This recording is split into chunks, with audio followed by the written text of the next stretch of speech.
नमस्कार, आप देख रहे हैं गो न्यूज इंडिया। मैं हूं पंकज पचौरी और आज हम बात करेंगे लॉकडाउन के बारे में कि लॉकडाउन लेट डाउन कैसे हो गया है।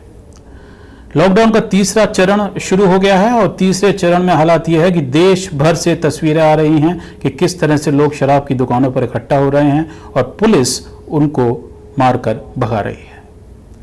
लॉकडाउन सरकार ने कुछ ऐसा उठाया है कि त्रिशंकु हो गया है। लॉकडाउन लागू भी है और नहीं भी लागू है और सरकार ने एक बाकायदा लाल, नारंगी और हरे जोन्स बनाए हैं पूरे देश में, जिनके हिसाब से ये लॉकडाउन लागू होगा। और यही सबसे बड़ी समस्या है कि लॉकडाउन के पीछे जो नीयत थी और जो नीति थी, दोनों में ही कहीं ना कहीं गलती थी, जिसकी वजह से ये लॉकडाउन फेल होता हुआ नजर आ रहा है। और इसका सबसे बड़ा उदाहरण ये है कि ये लॉकडाउन तब कम किया जा रहा है जब देश में रिकॉर्ड नंबर में नए केसेस आए हैं और रिकॉर्ड नंबर में कोरोना वायरस से लोगों की मौत हुई है। आपने बहुत सुना होगा पिछले दिनों में कि हमारी सरकार, हमारे हाकिम बहुत अच्छा काम कर रहे हैं। WHO ने बोला है कि बहुत अच्छा काम चल रहा है। लॉकडाउन को एनफोर्स करने के मामले में हिंदुस्तान में सबसे ज़्यादा सख्ती बरती जा रही है और जिसकी बड़े बड़े देशों ने, बड़े बड़े लोगों ने बड़ाई की है। अगर ये लॉकडाउन इतना ही ज़्यादा अच्छा था तो लॉकडाउन होने के बावजूद 40 दिन बाद क्यों लगातार लोग कोरोना वायरस का शिकार हो रहे हैं और क्यों वो रिकॉर्ड पर रिकॉर्ड बनता जा रहा है। एक नज़र डालते हैं कि दुनिया भर में जहाँ जहाँ भी लॉकडाउन हुआ है उनको अगर देखें और हिंदुस्तान को देखें तो हालात कैसे हैं। ये एक छोटा सा ग्राफ है जो आपको ये बताएगा कि 10 देश जो हैं उनमें हालात जो हैं वो कैसे हैं। जर्मनी में 22 मार्च को लॉकडाउन लागू हुआ था और 28 मार्च को सबसे ज़्यादा केसेस हुए थे और 6 दिन के बाद में इन केसेस में गिरावट शुरू हो गई थी। इटली में, जहाँ पर कि हज़ारों लोग जो हैं वो इसका शिकार हुए हैं, बहुत ही ज़्यादा लोग शिकार हुए हैं, वहाँ पर भी हालात यही थे कि 22 मार्च को लॉकडाउन लागू हुआ, 10 मार्च को लॉकडाउन लागू हुआ, 22 मार्च को सबसे ज़्यादा केसेस आए और 12 दिनों के बाद में ये केसेस कम होना शुरू हो गए। और इसमें अगर आप देखें तो Ireland, France, Spain, England, Denmark, Belgium सभी में लॉकडाउन लागू होने के बाद में कुछ दिनों बाद केसेस कम होना शुरू हो गए और अब पूरा का पूरी जो महामारी जो है वो डिक्लाइन पर है और कंट्रोल में, नियंत्रण में आती हुई लग रही है। लेकिन हिंदुस्तान सबसे नीचे अगर आप देखें तो आपको मालूम पड़ेगा कि 22 मार्च को लॉकडाउन जो है वो शुरू हुआ था। 3 मई को सबसे ज़्यादा केसेस आए थे और अभी कुछ भी नज़र नहीं आ रहा कि कब ये केस आना बंद होंगे। अभी भी इनके ऊपर चढ़ने की जो रफ्तार है वो जारी है। तो आप देख सकते हैं कि लॉकडाउन की इफ़ेक्टिवनेस, यानी कि इसकी कितना कारगर ये रहा है, इसमें हिंदुस्तान जो है वो बहुत पिछड़ गया है और उसके कई कारण हैं। लेकिन उसका सबसे बड़ा कारण ये है कि हमारी तैयारी कागज़ों पर बहुत थी और वास्तव में बहुत कम थी। क्योंकि लॉकडाउन इसलिए होता है कि आप लॉकडाउन कर दीजिए, उसके बाद में जो नए केसेस आना है थोड़ा कम हो जाएंगे, तब तक आप तैयारी कर लीजिए और जब केस आना शुरू हो तब आप उनसे निपटना शुरू कर दीजिए, जिससे कि जो बढ़ाव है, जो बढ़ोतरी है इस महामारी में वो कम हो जाएगी। लेकिन कागज़ में हिंदुस्तान बहुत आगे है। ये आप देखें, एक प्रेस रिलीज है, प्रेस इंफॉर्मेशन ब्यूरो गवर्नमेंट की तरफ से जारी की हुई है और इसकी तारीख है 12 मार्च। तो 12 मार्च को इसमें बाकायदा हमें बताया गया कि honourable prime minister Shri Narendra Modi is constantly monitoring and reviewing the situation with the top officials of the concern ministries and departments and states and union territories. इसमें यह भी कहा गया है कि 8 जनवरी को इंडिया ने रिस्पॉन्स देना शुरू कर दिया था, बहुत पहले, जब से WHO ने भी इसे पैंडेमिक घोषित नहीं किया था। और इसमें यह भी किया गया है कि 17 जनवरी को पॉइंट ऑफ एंट्री सर्विलेंस जो हैं वो सारे के सारे शुरू कर दिए थे कि जो लोग बाहर से आ रहे हैं इस महामारी के लक्षण लेके, उनके ऊपर काबू पाया जा सके। और इसमें यह भी कहा है कि all incoming passengers are being universally screened at the 30 airport. देश के 3 जो हवाई अड्डे हैं उनके ऊपर सर्विलांस शुरू हो गई है और स्क्रीनिंग की जा रही है। तो ये दावा था 12 मार्च को। इसी अगर प्रेस रिलीज को हम आगे पढ़ें तो इसमें कई जगह प्रधानमंत्री के बारे में बताया गया है और डिटेल में बताया गया है कि किस तरह से अलग अलग जो डिपार्टमेंट हैं, वीज़ा रिस्ट्रिक्शंस जो हैं वो ख़त्म कर दिए गए हैं, और साथ ही चीन, Italy, Iran, Korea, France, Spain, Germany और बाकी मुल्कों से जो लोग लगातार आ रहे हैं उनको मॉनिटर किया जा रहा है, और अलग अलग जगहों से जो लोग हिंदुस्तान में आ चुके हैं उनको ये हिदायत दी गई है कि वो 14 दिन के लिए सेल्फ क्वारंटीन में चले जाएं। 12 मार्च को देश में हालात ये थे कि 73 केसेस थे, सिर्फ 73 कंफर्म्ड कोविड-19 के केसेस थे, और इसमें से 3 लोग जो केरल में थे उनको डिस्चार्ज कर दिया गया था। लंबी फहरिस्त इसमें दी हुई है कि कैसे कैसे किन किन मुल्कों से कितने लोगों को देश में वापस लाया गया है, और उनकी मॉनिटरिंग की जा रही है ताकि ये ना फैले। लेकिन फिर ये इतना कैसे फैल गया कि 42,000 से ज़्यादा लोग जो हैं वो इसके शिकार हो चुके हैं, और 1300 से ज़्यादा मौतें हिंदुस्तान में हो चुकी हैं। यानी कागज़ पर जो चीज़ थी उसका अनुसरण नहीं किया गया। आपको मालूम ही है, आप लगातार देख रहे हैं, हम आपको बता रहे हैं, मीडिया में आपको लोग बता रहे हैं कि अस्पताल तैयार नहीं थे, अस्पताल में जो डॉक्टर और नर्सेज हैं उनके पास में पूरे इक्विपमेंट्स जो थे वो नहीं थे। सरकार ने बाहर से, विदेशों से इक्विपमेंट इंपोर्ट किए, और अभी भी हालात ये हैं कि टेंडर दिए जा रहे हैं कि कैसे वेंटिलेटर्स जो हैं वो आएँ। तो अभी भी हालात जो हैं वो काबू में नहीं हैं, क्योंकि कोरोना वायरस के लक्षण जो हैं इन लोगों को, उनकी तादाद बहुत तेजी से बढ़ती जा रही है। और ये क्यों हुआ? ये इसलिए हुआ कि कहने के बावजूद जो मॉनिटरिंग, स्क्रीनिंग और सर्विलेंस उन लोगों की होनी थी, सिर्फ 15.5 लाख लोग थे जिनकी स्क्रीनिंग होनी थी। खुद सरकारी आंकड़ों में लिखा हुआ है उनकी स्क्रीनिंग ढंग से नहीं हुई। पहले तो सारे जो एयरपोर्ट्स थे उनको बंद नहीं किया गया, वहां पर निगरानी नहीं हुई।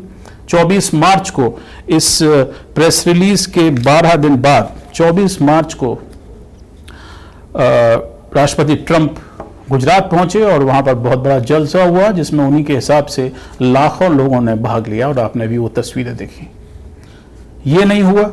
इसके बाद में महाराष्ट्र में सरकार का जो समस्या थी वो चलती रही, देश की जो संसद थी वो चलती रही, और जितनी भी बातें इस डॉक्यूमेंट में कही हैं सरकार ने, उनका अनुसरण नहीं किया गया, उनको लागू नहीं किया गया, सिर्फ वो कागजों में दबकर रह गई।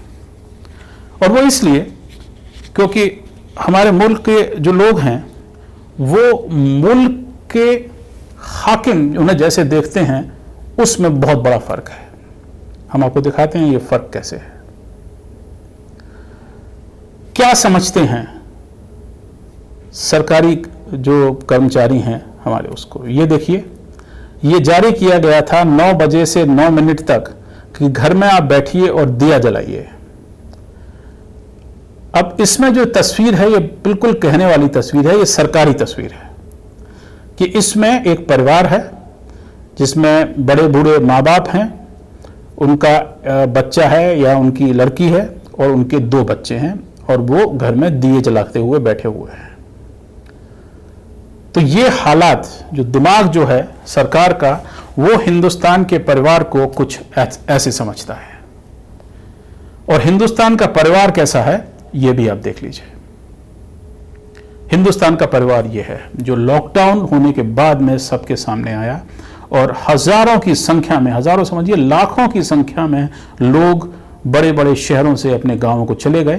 तो ये तस्वीर जो है ये हिंदुस्तान के परिवार की है, जिसमें बाप है जिसने बच्चे को कंधे पर उठाया हुआ है, और माँ है जिसने कि अपने सिर के ऊपर एक बोरी उठाई हुई है, और एक कामगार है साथ में जिसने कि फावड़ा उठाया हुआ है, और ये पैदल सैकड़ों किलोमीटर चलकर अपने घर जा रहे हैं।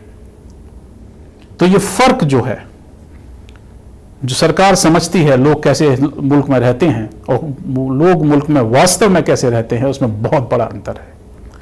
क्योंकि हम समझते हैं, सरकार समझती है कि सभी मिडिल क्लास के लोग हैं, घर में बैठे हुए हैं, दिया जलाएंगे, कभी ताली बजाएंगे, कभी थाली बजाएंगे, और कुछ अगर बहुत ही ज़्यादा उसमें धर्मपरायण हों तो वो शंख भी बजाते हैं, लेकिन सच्चाई ये नहीं है और इसकी वजह से लॉकडाउन जो है वो फेल हो रहा है। मिडिल क्लास को सरकार नाराज करना नहीं चाहती, इसलिए उसने हवाई जहाज भेज करके मिडिल क्लास के जितने भी लोग देश से बाहर थे उनको वापस बुलाया। और वैसे भी मिडिल क्लास ही हिंदुस्तान में सिर्फ हवाई यात्रा कर सकता है, और उनको वापस बुलाने पर, उनकी निगरानी करने पर सरकार ने कोई ध्यान नहीं दिया। और उसके बाद में प्रधानमंत्री ने यह कहा कि कोई रोड पर ना निकले, और वो इसलिए क्योंकि जो लोग एयरपोर्ट से आते हैं और जो लोग रोड पर हैं वो फर्क है। प्रधानमंत्री को यह बोलना चाहिए था, और 24 मार्च से पहले बोलना चाहिए था, जनवरी में बोलना चाहिए था कि कोई एयरपोर्ट से ना निकले। अगर 15.5 लाख लोगों की एयरपोर्ट से निकलने के बाद में जांच हुई होती और उनकी निगरानी ढंग से हुई होती तो आज मुल्क में जो हाहाकार है ये नहीं हो रहा होता। आज हिंदुस्तान की पूरी अर्थव्यवस्था जो चरमरा रही है वो नहीं हो रही होती, और साथ ही जो करोड़ों लोग बेरोजगारी के कगार पर हैं वो हाल ना हो रहे होते।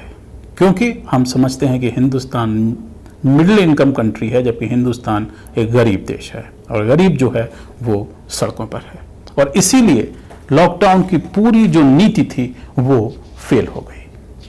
अब देखिए सरकार को करना क्या चाहिए था। आप लोग ये कहते हैं, कई लोग ये कहते हैं और ये कहेंगे भी कि आप हमेशा सरकार की जो है निंदा करते रहते हैं और सरकार को आप बताते नहीं हैं। सरकार का चयन जो होता है, सरकार का चुनाव जो होता है वो इसीलिए होता है कि लोग सरकार में विश्वास रखते हैं कि हम इन्हें चुनेंगे और हमारे मसाइल जो हैं, हमारे मुद्दे जो हैं वो उनका हल ढूंढेंगे। लेकिन सरकार वो हल नहीं ढूंढ पा रही है, और अभी भी कोरोना वायरस का खतरा देश के ऊपर मंडरा रहा है। सरकार को चाहिए था नंबर 1, पहले तो उन लोगों की निगरानी होनी चाहिए थी और उन लोगों को बाकायदा कंटेनमेंट में रखना चाहिए था जो बाहर से आए थे, क्योंकि सिर्फ उन्हीं की वजह से पूरे मुल्क में ये महामारी फैली है। लेकिन सरकार वो नहीं कर पाई, क्योंकि सरकार अपने बड़े बड़े जो उनके इवेंट्स थे, जैसे कि नमस्ते ट्रंप था, उनको मुलतवी करना नहीं चाहती थी। दूसरी ओर सरकार को लगा कि सभी के पास में इतना पैसा है कि 40 दिन घर बैठ कर खा सकेंगे, लेकिन इतना पैसा किसी के पास नहीं है। हिंदुस्तान में 1 महीने का खर्चा चलाना घर बैठ करके 90% लोगों के लिए वो जरूरी नहीं है, मुमकिन नहीं है। तो अब हालात क्या हैं?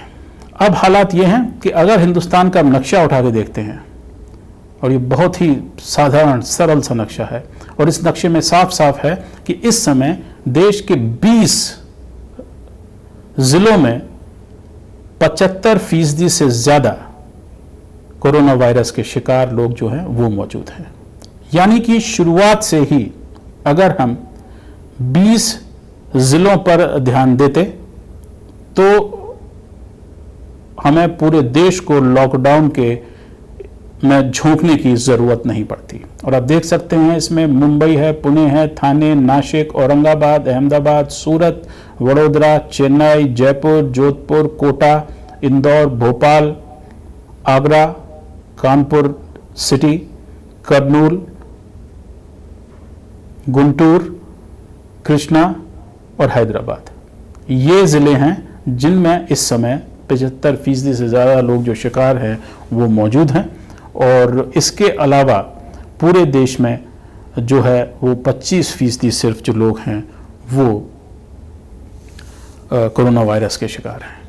अब सरकार लॉकडाउन उठा रही है, और लॉकडाउन उठाने का हाल ये हो रहा है कि तस्वीरें हम आपको दिखाएंगे कुछ देर में कि किस तरह से लोगों को आंसू गैस छोड़ करके या डंडे मार करके शराब की दुकानों से हटाया जा रहा है, और या जो लेबर, जो मजदूर हैं, जो अपने घर जाना चाहते हैं शहरों से, जिसके लिए सरकार ने इंतज़ाम भी किए हैं और रेलगाड़ियाँ भी चलाई हैं, वो सड़कों पर आ गए हैं और पुलिस उन्हें भी डंडे मारकर वापस भेज रही है। अब वो लोग कहाँ जाएंगे? उनके घर यहाँ पर नहीं हैं, यहाँ पर वो किराए नहीं दे सकते, और घर आप उन्हें जाने नहीं दे रहे हैं। तो सरकार ने खुद ही अपनी एक ना समझदारी से ये स्थिति पैदा की है, और ये स्थिति तब तक रहेगी जब तक सरकार ये समझती रहेगी कि हिंदुस्तान में सभी लोग जो हैं वो घर बैठकर खा सकते हैं। एक बार फिर हम आपको दिखाते हैं सारे के सारे जो हमारे आज के चार्ट हैं, इन पर नज़र डालिए और इनके बारे में सोचिए। पहली बात यह है कि हिंदुस्तान में 40 दिन के बाद भी, 40 दिन के लॉकडाउन के बाद भी जो कमी है नए केसेस में, वो आना शुरू नहीं हुई है, जबकि दूसरे मुल्कों में ये कमी लॉकडाउन के बाद आना शुरू हो गई थी। दूसरा, 20 ऐसे जिले हैं जहां पर कि हजारों से ज्यादा इस समय केसेस हैं और 75% से ज्यादा केसेस मुल्क के जो हैं वो इन 20 जिलों में हैं। और जो आप देख सकते हैं 1 2 3 4 5 6 राज्यों में फैले हुए हैं। सिर्फ 6 राज्यों में ये फैले हुए हैं। तो इन 6-7 राज्यों की वजह से पूरे देश पर इस आपत्ति का कहर जो है वो टूट चुका है। तो अब देखना यह है कि सरकार इससे कैसे निपटेगी। क्या और फूल बरसाएगी, क्या और तालियां बजवाएगी, क्या और दिए जलवाएगी, और या सरकार को ये ज्ञान होगा कि वो जिस तरह से हिंदुस्तान को समझते हैं, हिंदुस्तान वैसा नहीं है। अभी हमें बहुत बड़ी लड़ाई आगे लड़नी है और हमारी और आपकी समस्या ये है कि सरकार जो भी कहती है हमें उसका पालन करना चाहिए, लेकिन सरकार अगर कुछ गलत कर रही है जानबूझकर या अनजाने में, तो उसको सरकार को बताना भी बहुत ज़रूरी है। आप अपने स्वास्थ्य का ख्याल रखें और अब ये समझ लें कि आने वाले दिनों में हमको कोरोना वायरस के साथ में जीना होगा। तो जितनी भी चीज़ें आपको बताई गई हैं, चाहे वो लोगों से दूर रहने की बात हो, चाहे वो साफ सफाई की बात हो, चाहे वो लक्षण आते ही अस्पताल जाने की बात हो, और चाहे वो घर से ज्यादा काम करने की बात हो, इन सब बातों का पालन लगातार करते रहना पड़ेगा। वरना ये कोरोना वायरस भारत पर जितनी बड़ी आपत्ति और जितना बड़ा विनाश सिर्फ अर्थव्यवस्था के जरिए कर सकता है, वैसी ताकत इस वायरस में भी नहीं है। अपना ख्याल रखिए। आज इतना ही। नमस्कार।